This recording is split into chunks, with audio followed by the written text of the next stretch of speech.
Energized show, up the Irish.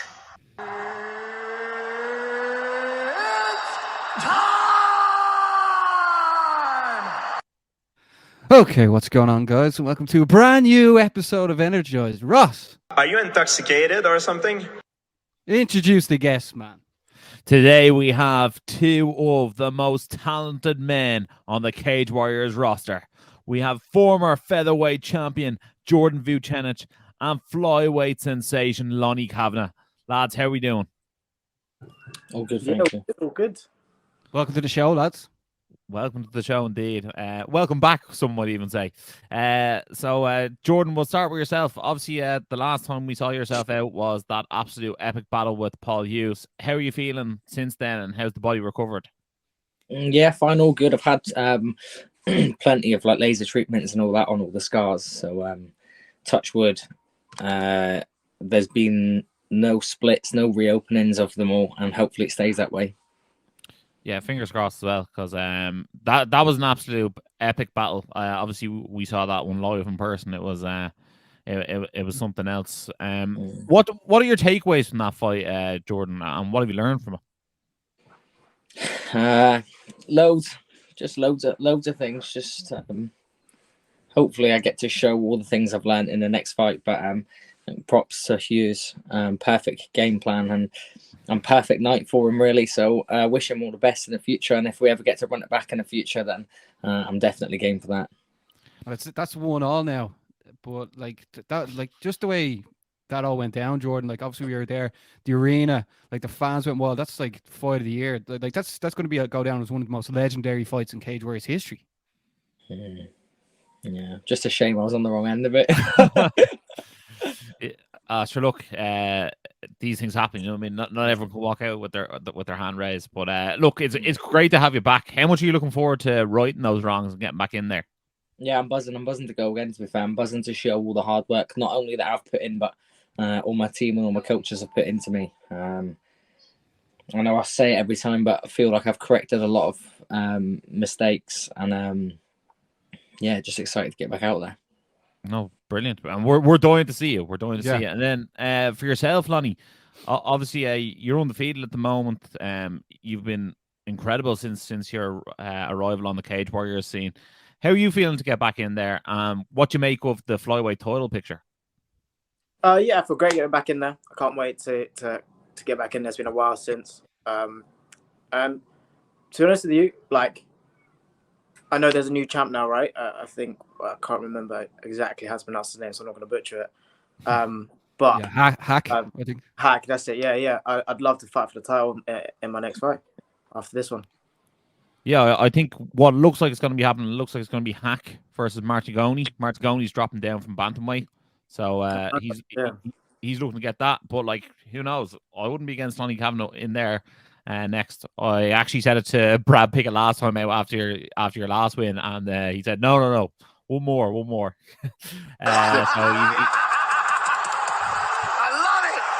He's trying to slow you down, Lonnie, but you feel you're already up in there with that echelon of fighters already.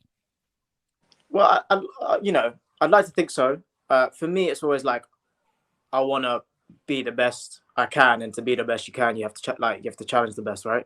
So I'm all for listening to my coaches whenever they think I'm ready to fight for the title and take the next step. Then I'll do it. Yeah, absolutely. It's going to be a great weekend. Obviously, UFC 286 is on the same weekend as the Cage Warriors card. Does that add any extra hype? I'll start with yourself, Jordan, to this card for you. Yeah, I suppose so. A lot of the UK eyes are on it when we have the UFC, the fight after. I mean, for me, it's becoming the sort of norm now to be fighting and UFC be on the next day after. Yeah. Just, I'm sure, same as Lolly, hopefully we can be on that one soon enough. Hopefully we'll be watching Cage Warriors before the fight, do you know what I mean? Rather than fighting on Cage Warriors, watching the UFC. Yeah, 100%. Yeah, well, I don't think it's too far into the near future for either of you guys, to be honest. Look, obviously, Lonnie, you're probably a bit younger in your career, but when it comes to flyweights, I suppose, you might be able to get to the UFC faster than a featherweight just by less amount of fighters. So is that something that you can see maybe in the next year or two for yourself, that you will be wearing those UFC gloves instead of those iconic yellow Cage Warriors ones? Yeah, that's the plan. That's where I always want to go. So the sooner the better, right? Yeah, exactly. Sure. Make that bank. Exactly. Jordan, then- just looking at the title picture now with Cage Warriors, like obviously the Paul Hughes situation is just up in the air. Nobody knows if he's coming or going. And yourself, you're on this card. Also, Morgan Charret is going to be on this card. Like, what way do you see that sort of picture developing? Don't know. I'm not even thinking about it. Like I said, I'm just focusing on it fight by fight now. So whoever I fight next, I'm not even looking at that. I'm just looking at fighting this guy. I don't even know what his name is, the guy I'm fighting next. But I'm looking forward to fighting this guy, and then yeah, just focus on this guy, and we'll just see what happens. I'm not asked. They can do what they want. Whoever can win the belt, whoever they want to win, I'll just fight whoever they put in front of me. Yeah, I think it's Tiziano Ferrati or Ferranti. Ferranti. Okay, Oh, well, you don't even know his name. They are. Tiziano Ferranti, 5-0, undefeated. Undefeated, but I've looked up his record. He hasn't fought anyone near Jordan's caliber. Jordan, do you expect this to almost be a showcase fight for you? This is you announcing yourself back in the game to the world. Who knows? I don't know. I thought I was a world beater the last one that did come away. So only time will tell. That's what I'm rolling with now. Do or die from now on. So fuck it. Whoever wants it can get it. I think you've always been do or die, Jordan, in fairness, man. Yeah, absolutely. Yeah. And then Lonnie, obviously, your coach Brad Pickett, he's around the same weight class as yourself. Is it great to have that? Getting the rounds in with him and like him giving you that little bit of extra attention because you're a similar size. Is that very important to your camp? Yeah, 100%. Like with like Brad being similar sizes, able to get to the rounds with him, seeing what I'm doing wrong, seeing what I'm doing right, and he's always competitive, no matter how old or how long he hasn't trained for. He's always willing to jump in and give you a round. So it's always good to have someone roughly the same weight coaching you as well. Yeah, shout out Brad as well. No, absolutely. And guys, I'm going to ask you both. I'll start with yourself, Jordan. Jordan, what do you make of the UK scene at the moment? Because obviously UFC is coming back to London all the time. Obviously, they're coming back same weekend as yourself for 286. What do you make of the scene right now? Do you think it's stronger than it's ever been? Yeah, 100%. And even the level of guys coming up through the ranks now is just crazy, just a crazy level. Some of these amateurs are they could be high-level pros already, so it's scary to see what they're going to be like in the future. And I think it's always just going to keep growing and growing. Gyms are always getting bigger and bigger. More people are getting involved, so it's scary for the future. Jordan, just touching on that, what sort of promotions in the UK should people look out for future UK stars? Like obviously, apart from Cage Warriors, obviously. I don't know. There's loads all over the place. I don't want to give any of them in particular anything unless they're paying me endorsements, and I'll promote them. I don't know. There's loads. There's all new ones popping up all over the scene. I'll make my own show and call it something, and then I'll promote that one. Okay. Better not call it Energized now. What about yourself, Lonnie? Was there anyone that you particularly enjoyed fighting on the way up, or is there anyone that your teammates are fighting on that you think runs a great show in the UK? On the amateur scene and like the pro scene, there's a fight star tomorrow, and there's a lot of the top team boys. And honestly, like these guys are high level, whether they're amateur or pro. Like everyone trains at a pro level here, so it'll be a good show tomorrow. Yeah, absolutely. That new facility that top team have now is absolutely epic as well. Obviously, unfortunately, Daniel Wood won't be on the UFC 286 card anymore. How much of a blow was that to him and the team? Yeah, of course, it was definitely like a massive upset, especially for Nath, right? Like on the UFC, when you miss a fight, you're missing out on a lot of money, and that's what happened, unfortunately, to Nath. And it's just one of those ones that's like a freak accident. It's like it's so unlikely to happen. It's just unfortunate it did happen to Nath. But he's back in the gym, back training, so it's good to see him back so soon.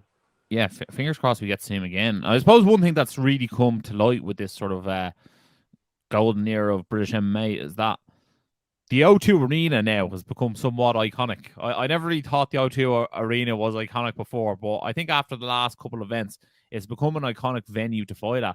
Is that the venue that you're looking at in your career that you're like, I have to get a fight in the O2? Yeah, 100%. Like, especially like after the last Cage Warriors in July, I managed to go to the UFC the day afterwards, and seeing everyone there, like seeing what it's like, just made me want to be there even more. So yeah, it's awesome to see, and definitely a goal that I'm looking to get to. And what about yourself, Jordan? What's the venue in your mind that you want to fight in? Indigo at the O2, the next fight. That's all I'm focusing on. I ain't focusing on nothing future wise. I love that place. Honestly, that's it. Just Indigo at the O2. That'll be it for the night. It will be an unbelievable night. We can't wait. It actually is. It is going to be an absolute whopper night. Jordan, you seem to have be. I wouldn't really call you say you had too much of an ego beforehand, but you seem to be very humble going into this fight, and you seem to be just want to get back in there and right those wrongs. Would that be the best way of putting them for yourself? Yeah, not even in the thing where almost just a bit deflated. Like, I don't know, just until I get back out there and fight again, just can't really be asked thinking about anything else. Yeah, that's just how I'm rolling. Like I said, on that last fight, I thought I did everything, just made a few mistakes, and I'm just looking to not make mistakes in the next one. And just take it fight by fight. That's literally how I'm rolling with. Like, I keep making jokes about it in the gym with people, and they say, "Oh, are you ready for your next fight?" I'm like, "Nah, not ready for it." I think they can all sort of tell, but I've been firing on all cylinders in training, to be fair. I will say that, but until I get out there and fucking do it, it doesn't matter what happens in the gym, does it? Yeah, no, it's crazy. Like, this sport is so crazy. I know people tune in, watch the shows, watch the interviews, and they look forward to the events. But actually being at the events in the back, seeing the fighters after, like going through the war that you and Paul had, like it is really, really the highest of highs and lowest and lows. Yeah. And like the way after, I remember I went over and I don't think I tried to give you a hug, but I tried to like be like condole you a tiny bit. You're like, get away from me. But I was like, man, like it's the stuff you guys go through. It's just unbelievable, and the stuff people don't see behind the curtain is even more like it's just so emotional. Yeah, it is that thing, isn't it? Especially when you give it everything you've got and it doesn't pay off, you just think like, fucking hell, like.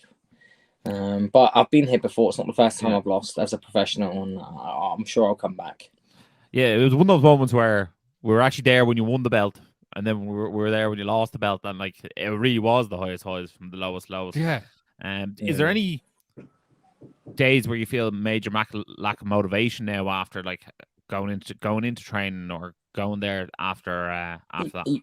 Yeah, there has been, to be fair. There's been a few, but that's why I just try to not train off motivation. I just try to train off routine. If I trained when I felt motivated, especially after that last fight, I wouldn't have trained a lot. I just try to keep it as a routine.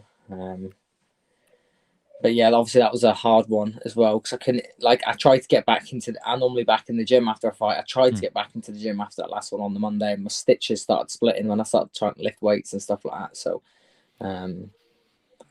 yeah, a lot of this camp's just sort of been prevention of getting hit in the face. Like, I've had to change the way I hold my hands, certain positions on the ground. I have to make sure I'm covering my scars and stuff like that. Obviously, I have 14 stitches, and all my cuts are in bad spots. That's my only problem is between above my eyebrow and my eyelid. So not great scars for future fights. Yeah, well, hopefully that dedication and consistency over motivation pays off you this time out, because you're an elite talent within Cage Warriors, and hopefully you escape this one absolutely flawless, and your scars get even more time to heal. Let's make that the plan on this one. Yeah, I hope so. Especially for the post-fight interview with yourself, Ross. Yeah, exactly. Although I always think the glasses cover up loads, so that's what you don't have to worry about it too much. Yeah. It'd be fitting for St. Patrick's Day weekend as well, Ross. Don't forget that. Yeah, absolutely. I need some of the originals though, not them. The ones you gave me, they weren't the best. Look, What are you talking about, man? no one has these ones. These are the podcast recording ones, and then the other ones are the on the Listen, road. I'm a veteran on this podcast. I need a pair of them. How good would that be when the show starts? I'll just put the old. People have said the glasses are more iconic than belts here in Ireland.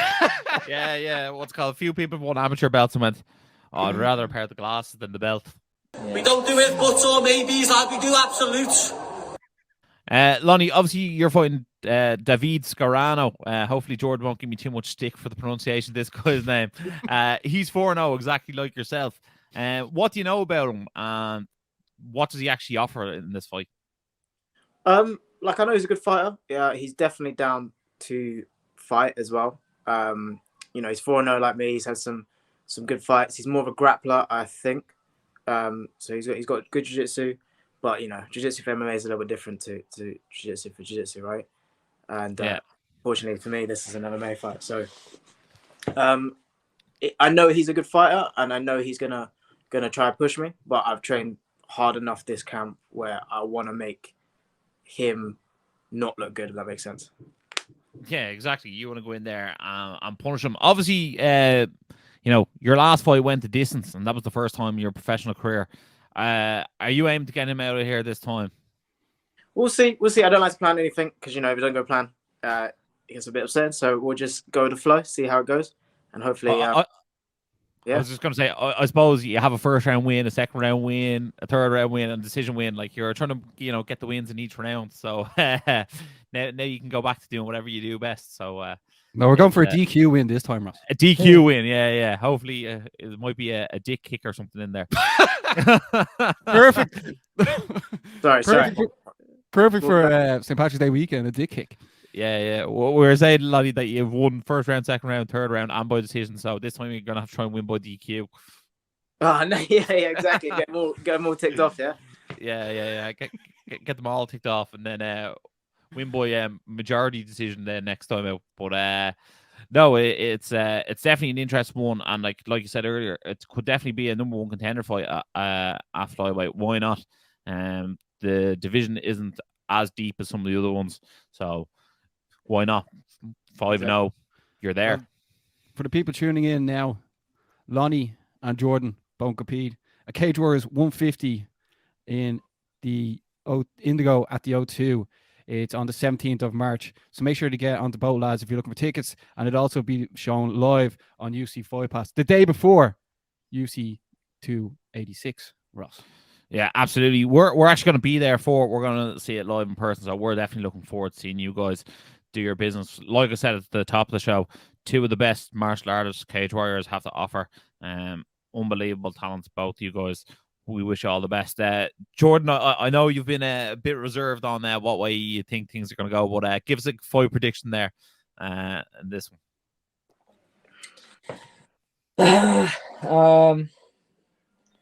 Yeah, good fight. I think I'm going to win. Dick kick. Well, wild. Yeah. Maybe you might throw a punch or something in the fight. Hopefully, or maybe not get punched. That would be better. Yeah. Maybe we'll get a flawless victory this time. Yeah. Let's hope so. Yeah, I'll just call it a spade. This guy's not on Jordan Vucenic's level. Jordan Vucenic is going to go in here and smoke this guy. No bother to him, despite the fact that he says he's not ready for the fight. Yeah, well, lads, also on the weekend, it's going to be UFC 286 as well. In the main event, Leon Edwards, the champion, is taking Kamaru Usman for the third time. What's the sort of vibe in the UK about this fight? Like, obviously, Leon's win, the head kick went unbelievably viral. Like, what's the sort of vibe in the UK having another UK champion?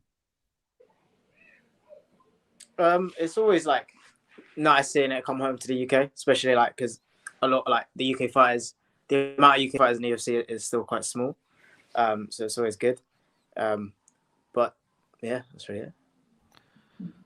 What's your thoughts on the fight itself, Jordan? Who do you think's leaving the O2 with the belt? I have to stick with the UK guys, then I have to say that Leon Edwards is going to get the job done. But you never know. You never know. Yeah, You do never know, man. You The amount of picks we never make know. and get them wrong all the time. Yeah, what's called, just to give you guys an insight, for UFC every weekend and then every title fight, me and Barry make picks, and then the loser has to buy the other person dinner at the end of the year. And let's just say the person who's got to pick the fights has lost more than the person who has done the picking. So yeah, you're at a disadvantage having to pick a winner each time. So it's definitely a funny one. But no, look, UFC 286. It is a good card. I can't wait to see it. It's good to see a few guys from the UK who haven't got to fight on the previous ones get to fight on this one. So we'll definitely be looking forward to it. It's a mad weekend of martial arts over in the UK. Do you guys think that this is almost becoming the UK's version of International Fight Week, that you sort of always have your Cage Warriors on the night before? And funnily enough, for us, it's always Patrick's weekend, so we always spend Paddy's Day over in London. But do you think this has become like an absolute stalwart in the calendar? Yeah, definitely. Yeah, it's one not to be missed. I think if you're a fight fan in Europe, that's where you have to be for Paddy's weekend. You can still wear your Irish jersey in the O2 in the UK, but look, Yeah, just even for the time zones as well, Ross. Yeah, exactly. That's definitely Yeah, like that it's John hard Jones to fight. consistently stay up till 5 a.m. No, that John Jones fight ended like 6 a.m. I haven't been right since. Yeah, sure. It will do that to you. It will do that to you. But we'll start with yourself, Jordan. Anything you want to say before we let you head off? Just thanks for having me on. And that's a lovely T-shirt, by the way. Thank you. I'll take that. No worries. Lonnie, any final thoughts? Yeah, just thanks for having me on, and tune into Cage Warriors. Hopefully, be some good fights. Live on UFC Fight Pass. Can't be missed. Yeah, lads, thanks a million for coming on. We'll see you both over there. And Jordan, you're gonna have to bring your own glasses, man. You've too many. You could actually open up a shop, an Energized shop. I'll give a pair for you, but don't worry. Yeah, I want glasses. Don't worry, we'll get some. Look, You can have some Ivory Coast ones. I have your pair waiting here. Sounds good. These ones have the lucky shamrocks and all on them. If you actually wore your glasses in the walkout to Paul Hughes, people say the fight would have went differently, Jordan. I never missed the trick. I never missed something. Yeah, man. He would have been rattled if you came out with the Irish glass on. He wouldn't know what to do. He would have forgotten the entire game plan. Watch every fighter at Cage Warriors Dublin come out with the glasses. Yeah. It's the only way to be. Sure, that's how you feel energized. But for those who are watching at home, make sure to like, share, subscribe, hit the bell notification. Don't miss any more energized content. And as always, stay energized. Energized show, up the Irish. Been sussing you guys a couple of times. I've seen a couple of clips. I think you've done some interviews with Dylan Moran and that I saw. So keep going, keep up the good work, guys.